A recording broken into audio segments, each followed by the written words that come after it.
yet, yeah. Although we do have our vet appointment on Monday. First vet appointment, so we're going to talk about that today. Welcome back to Love the Dog Your Puppy Will Become, a video series for dog lovers who want to have the most incredible relationship with their dog.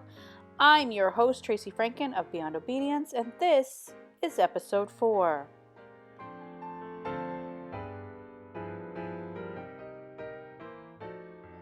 We do want to talk about she's going for the vet.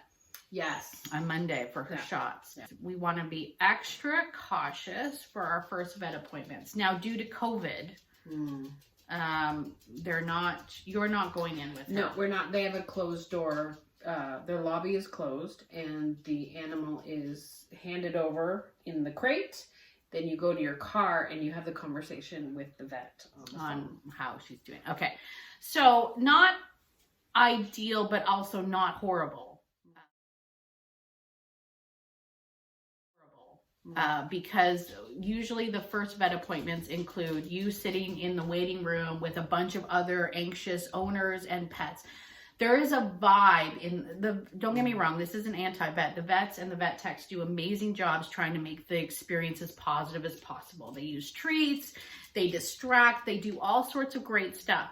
But the general vibe in any vet clinic is always anxiety. That's just when you walk in there, it's anxious pets, anxious owners. There's people in there that are putting their pets down. They're sad. They're scared because their pets are really sick, or there's excitement because it's a new puppy. You know, there's so many different energies. The pet parents aren't paying attention because they're in their own heads. They're worried. They're thinking about stuff. Or dogs thrive on different energies, right? And they can get overwhelmed by it. So a puppy's first experience going to the vet is always challenging. So this is actually a little bit better because they're just going to take her in, talk to you on the phone and do the stuff. But for anybody else that's out there that's, you know, perhaps watching this years from now when COVID isn't a thing and you're going into the vet clinic, just know that for like a puppy, I would normally recommend, if it's a very small puppy and the first shots, I would recommend taking him in the carrier, leaving them in the carrier.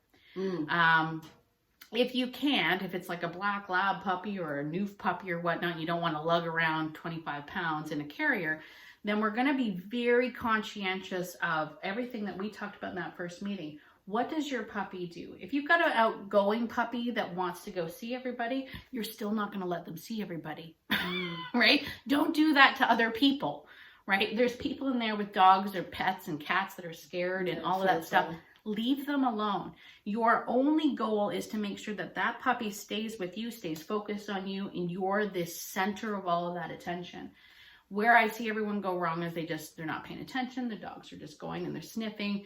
A lot of vets now have Ixnay allowing you to come in on flexi leashes for that very purpose. You can't just let your dog wander off and see everybody. Join us next week for another episode of Love the Dog Your Puppy Will Become.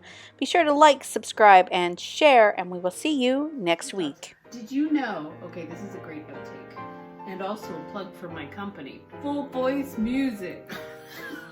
Donna Rodenizer wrote a song about Cyril the sausage dog. It's like, Cyril the sausage dog is one fine ray from his floppy ears in front to his propeller at the end. Oh my.